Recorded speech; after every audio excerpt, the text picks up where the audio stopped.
1 second here. Finally got the dust seals in for the bearings, tapered roller bearings on the steering stem, and the outer diameter is perfect. The inner diameter is a little bit on the big side, so I just put a little dab of silicone in there to hold it in place, dead center, and that'll work until I get it on there. I can't find the original ball bearings, and that's what I would normally use to hammer in the new race. But the rear isoelastics work perfect. It's the exact same size, so I'm going to use that.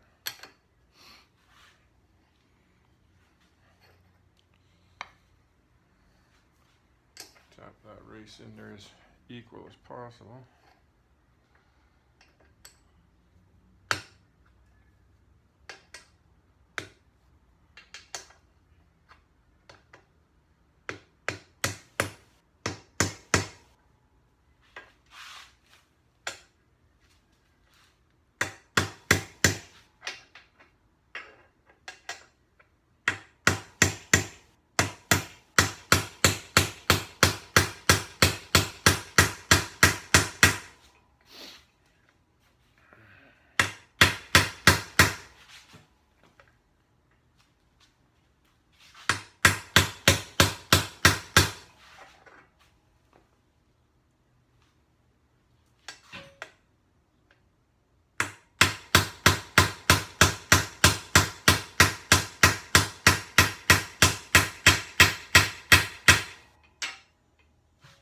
Sounds like she's bottomed out.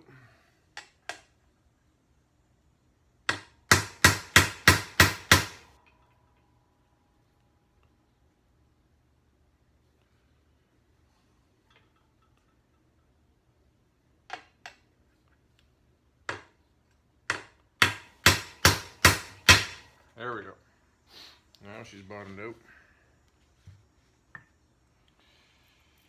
Do the bottom one.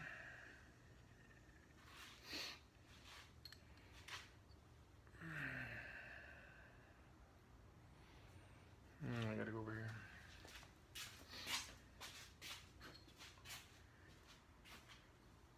I'm right-handed.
Sounds like that's bottomed out.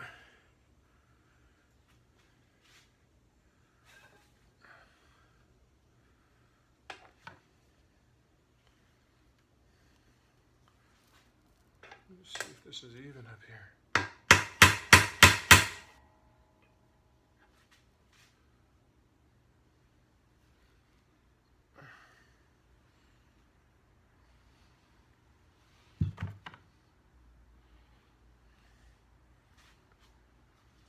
Get my flashlight.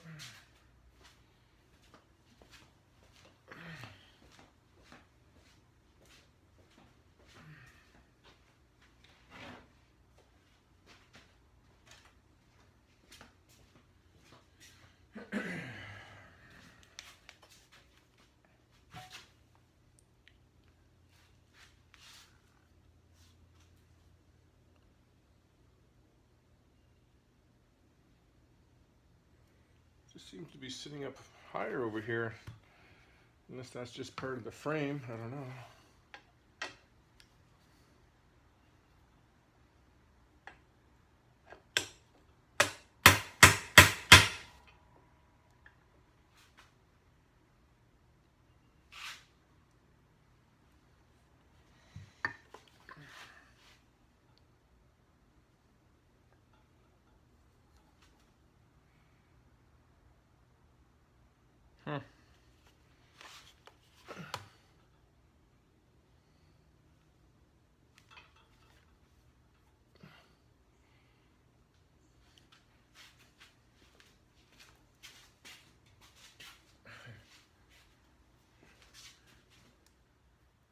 Like you can feel it's bottomed out, but when you look at it, the seating of it in here seems to sit up a little higher on this side. But that's probably just Norton. Probably just typical Norton. Not machined square. Same with this one. I mean, that's bottomed out and you can hear it.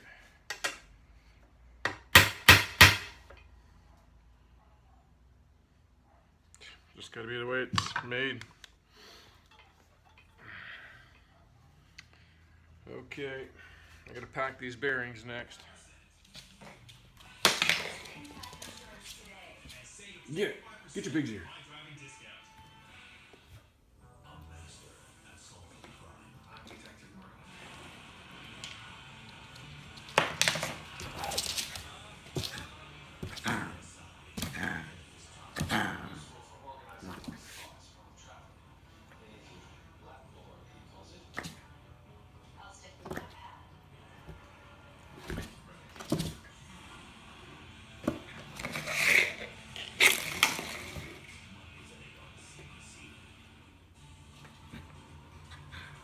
Get it.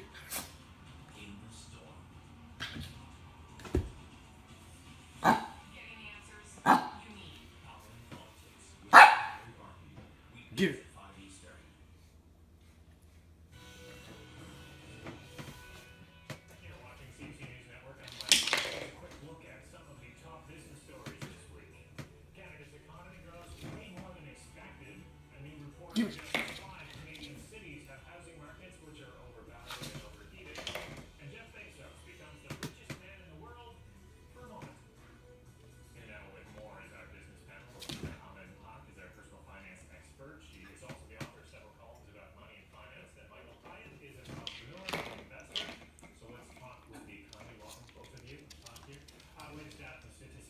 Yeah. Shows that the economy grew by 0.6% in May, and that was actually 3 times the estimates and the biggest jump in. I'm gonna pack these steering head bearings, and I'll show you how I do that. I just went and bought some new grease. Usually I use synthetic grease in everything, just about everything. But my buddy did too, use synthetic grease and everything. But we noticed in the chassis joints and stuff like this isn't a high revolution bearing. It's you know, it's just going to pivot for the steering. And what happens with that synthetic grease, it tends to get pasty and dry out. So I got this new type of grease here today. It's called Mystic, and it's got lithium in it. Some of them have graphite in it, which is good. And it's a high temperature grease. I don't need high temperature, but it's a little oilier than the synthetic grease. So I'll show you how I pack it, how I was taught. I got laid off in 1981, I think it was, after the Reaganomics sent the country into a tailspin. And my pogey was about to run out, so I took a course at the college in Thunder Bay called Marine and Small Engines. And it was a 10-month course. And by the end of the 10-month course, I rebuilt my car engine and my transmission. And my teacher was pissed. It's supposed to be for small engines, not car engines in the shop. He didn't like that, but he went away on vacation for 2 weeks, so I did it all in 2 weeks while he was gone. Yeah, so in that course, he showed us how to pack these bearings. You can buy bearing packers, and it's a little kit that compresses the grease into it and squishes all the air bubbles out of the bearing. But I'll show you how I do it, and this is how I was taught. And this little groove around the bearing right in here, you're trying to wedge the grease in here, and then wedge it in on this side, and it'll squish out between the rollers as you do it. So you just kind of work it around, press it into your skin, and you'll see it's coming out through the rollers.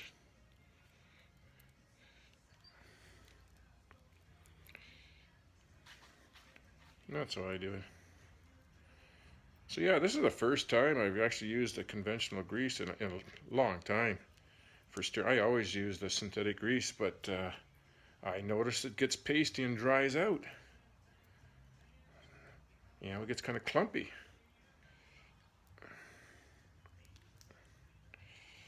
So there, I pretty much got it packed in all the way around, both sides. So that one's good. Then I'll take a little dab of this and put it in the race. There's that one.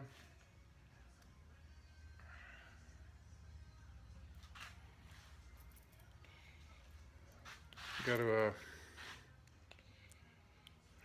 clean my hands really good when I'm done. Now this one you normally have to press it onto the lower stem, the lower part of the triple tree.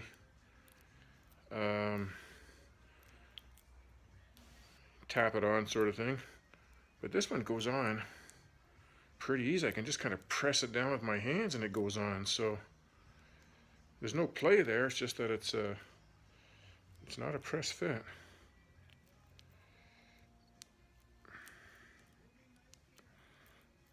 With your palm being soft, you can really squish that in there. Squishes it out.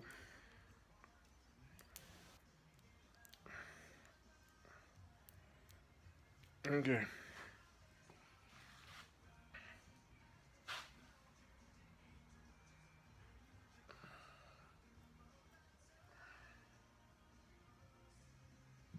Put that down there. This is where I get real messy.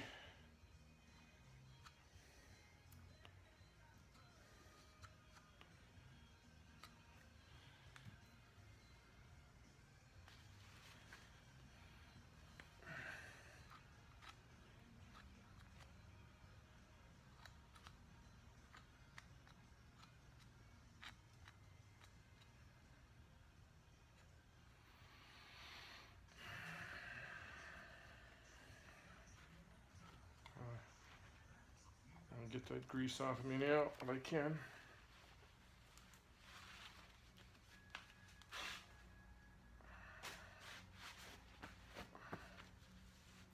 I got it on everything.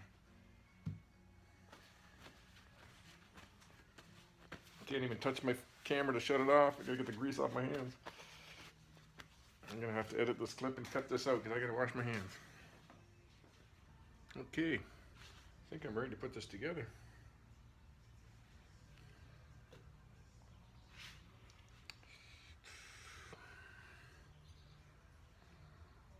I got the seal on the top here, dust seal. Just sits like that for now. And I'm not even sure if I even need that one on there because it comes with this factory one that's got a lip on it. Yeah, I don't know if I even need that on there.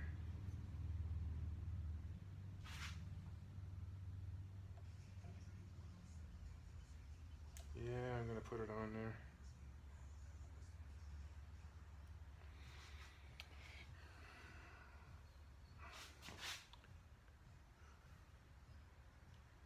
Yeah. It's all gonna preload the bearing anyways here, the tension on this, so.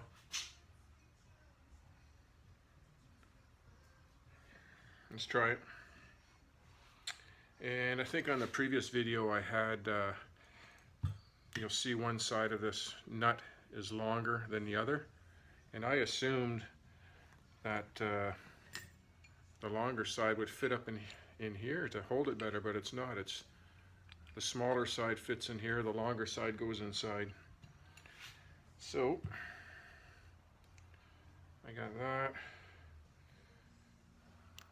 There's a little washer that goes in there.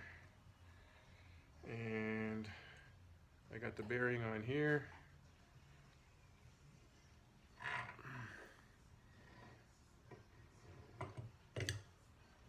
And that.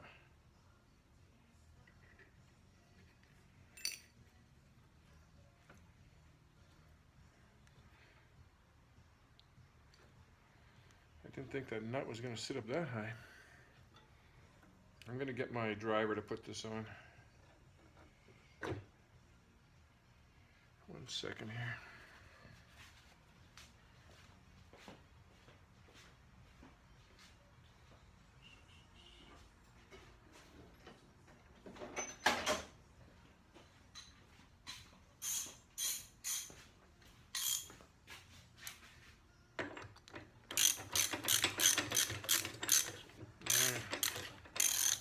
It's a lot of threading.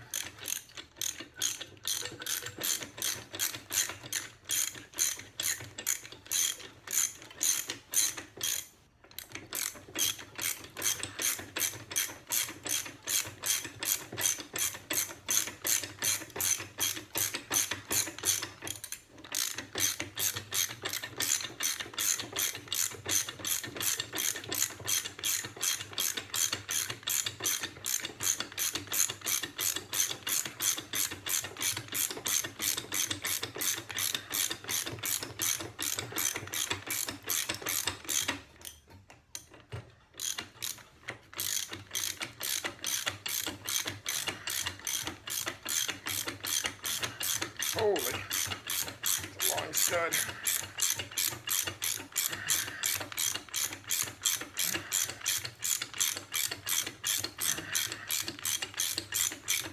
Come on.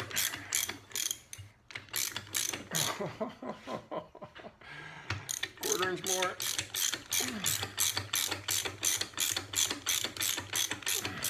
Such fine thread in there.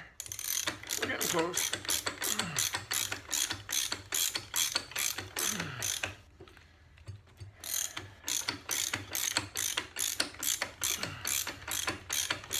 Oh, come on. Old man here. So, 2 things you look for when you're preloading it. It's up and down play. Up and down like this. I can still feel a little bit there. And then side to side play. You hear that? So it's got to be a little tighter.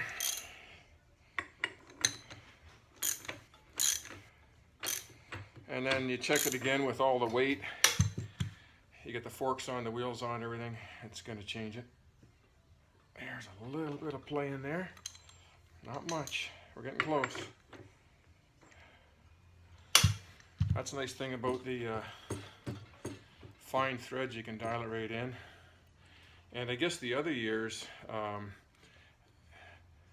it's a shaft in here that you put a nut on the bottom, and that's why you got to make the spacer to align it. Like, I'm glad this is a 1970. Still a little play in there. Gonna move it a little bit.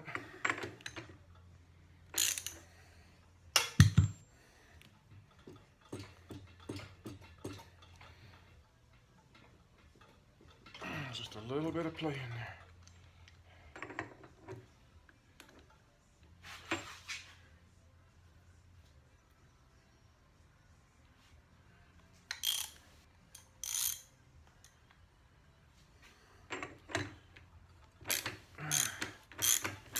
Dust seal moved on me a little bit. I'm going to move it over.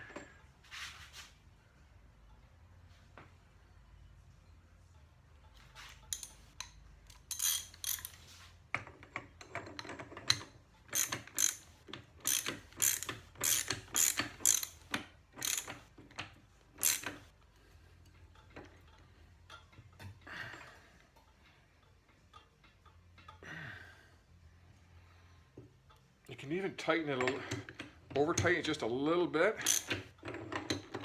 and then back it off. But keep turning it. Make sure they seat in there. There's no movement there now. And back it off a little bit here.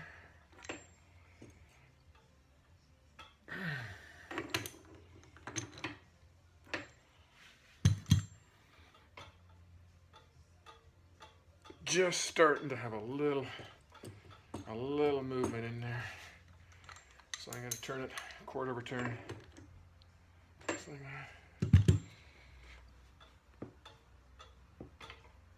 that. That's good for now.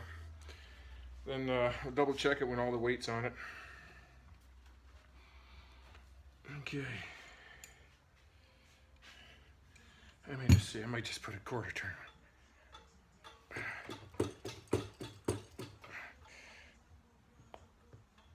My shoulder's cracking. Oh, there's just, you can just barely feel a little bit. There, let's do that. That's good. Okay, and this, like that. And then, frig. That washer I put in there is supposed to go on here. Yeah, let me take that out. Okay, back to square one, my fault.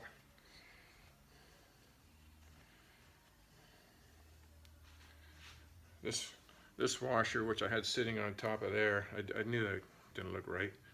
That goes in here, under the castle nut.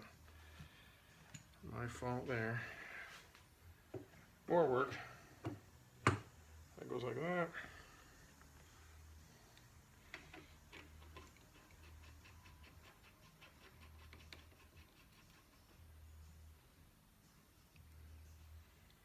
And that's like that.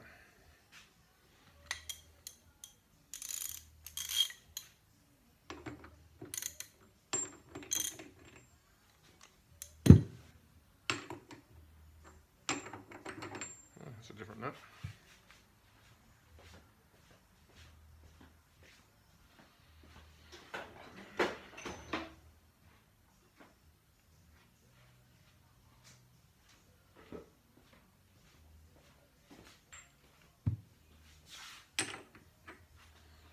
I'm not going to tighten it up until I get the forks in. Get them lined up. You just snug it for now.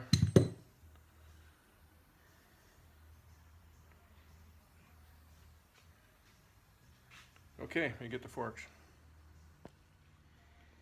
I rebuilt these forks 2 years ago, at least, anyways. And I did a video on the fork damper in here, upgrade. Mine had the 4 holes drilled in at the very bottom of the damper, and I made a little aluminum sleeve to block those 4 holes, and then re-drilled 2 1/4-inch holes on the taper of the damper. And I've got a video on there. It's called, there's a name for that upgrade. It's called I'll think about it in a minute. It's a religious name. It's a religious thing. What's it called? The Covenant. Fork Covenant upgrade, or Norton Commando Fork Covenant upgrade, or whatever it's called. Anyways, I rebuilt these things. They're all dry. My transmission's still dry. My motor's still dry. Everything on this bike's going to be dry until I'm ready to put it on the road. But anyways, let's see if I can put this in. Oh, it'd be nice to get the bars on and the gauges on. That'll look really nice. And then the last thing, I'll wire it out. So I put new bushings in here, new seals, polished them all up. The other fork leg, I'll show you in a second here. It was broken. Had to have that welded. Aluminum welded and cut. I think I've got a video on that as well too, before I started the channel. But they're all listed in there under my channel.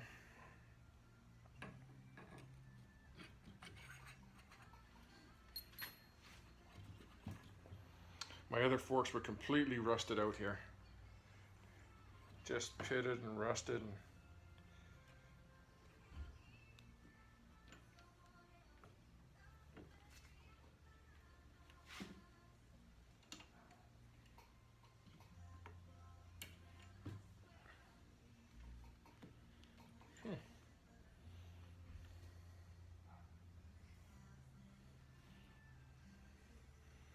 That's gonna go in there, but let me see the other side here. Should go in better than that. Should slide right in, and I can tell it's offset a little bit.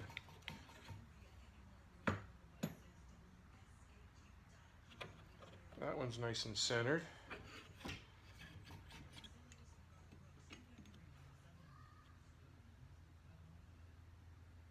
Maybe I got that pinch bolt on there kind of tight. Let me loosen that up a little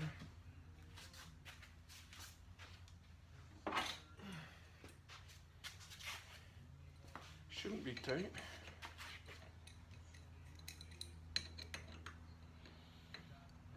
You notice, oh, that is kind of tight. You noticed all my videos, I don't I don't set anything up. I'm just winging it right. I'm going right for it every time. So if it's a fuck up, it's a fuck up. But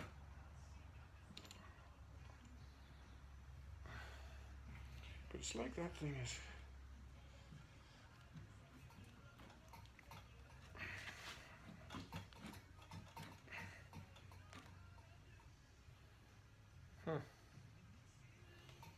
It's kind of a, this fork leg's going in, but it's like it's sticking out a little bit too far this way. I know I can force it in there, but makes me wonder, you know, why is it doing that? Is the paint built up on it a little bit, or is this bent a little bit? They're brand new tubes.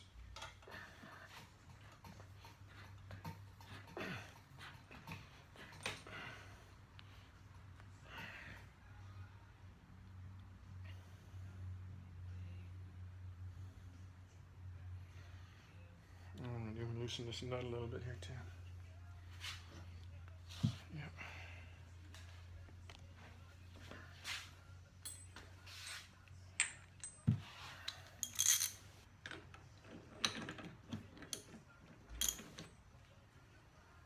Just put it together all loose first.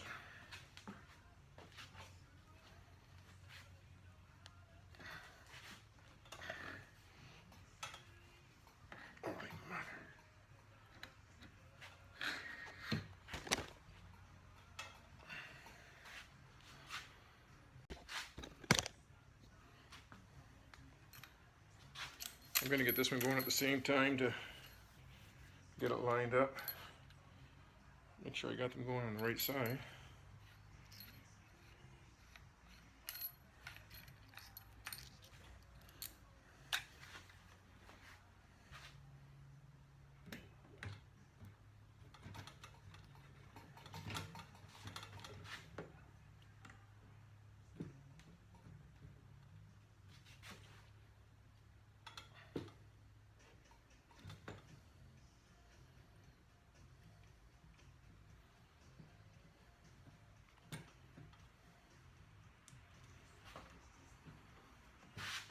Wow.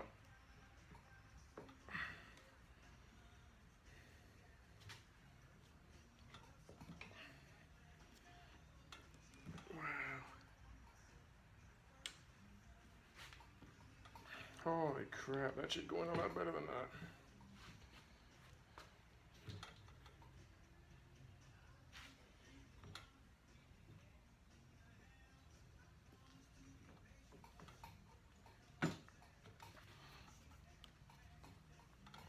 Oh, yeah.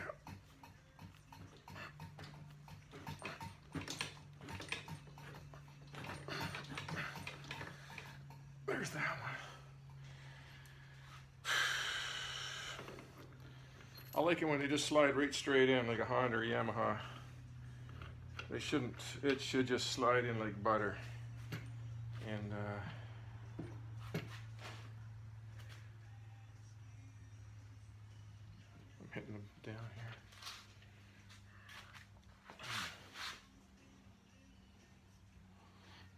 here. I'll show you a trick to see if the forks are aligned properly. Probably all know it, but when you look down the fork tubes, either the outer or the inner part, and then you turn the back tube till they're just parallel. And then you run your eye across them, and you'll see if they're crooked. So it's kind of like this. You're looking for this line and this line to be dead parallel. So you kind of line it up like that. If you see one tweaked and this like that, then you're out, you got to adjust it. by moving the top in or out. You want to get these dead parallel. So you just run your eye across it like that. And that's what I'm doing here. And if you're ever looking at buying a guy's bike or his forks are twisted, whenever I look at a motorcycle, anybody's bike, I always kind of go like this. I just look down to see if it's been dropped, and you can tell if the bike's been dropped. If these forks are not lined up right, there'll be a little bit askew. But these look pretty good. Even though I had to force them in here in this tapered fit, it's they're dead parallel. And your eye is as good a measuring tool as you can get. Okay, I think that's just about there. Yep, that's just about there.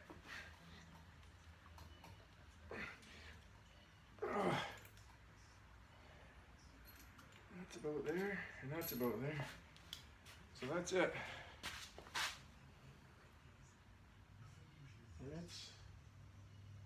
It's bang on. Okay, I can get the bars and the gauges. And Peter was just here just a few minutes ago and had the camera off, and I'll show you our next plan.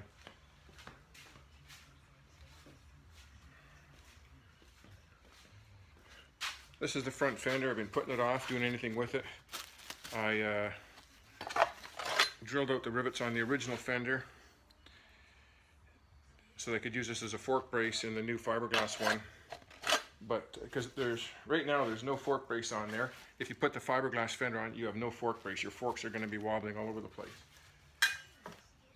Now this is the original one, and it's flimsy. It's just light gauge steel, 16 gauge, whatever that is. 18 gauge, 16 probably. That's light gauge, it's too light. This works because you have the other two fork braces on the fender that give you a little bit more rigidity. So what we're going to do is do a template of this and double up that steel and make it a little bit wider, a little bit longer, and we're going to form it to fit inside the fiberglass fender. That's my job for next week. And then we'll drill the two holes. After we got it all glued in there, we'll drill the two holes last. It'll be the last thing we do, because we want it to be perfectly centered on the wheel. We'll space it out exactly. Okay, that's it for right now.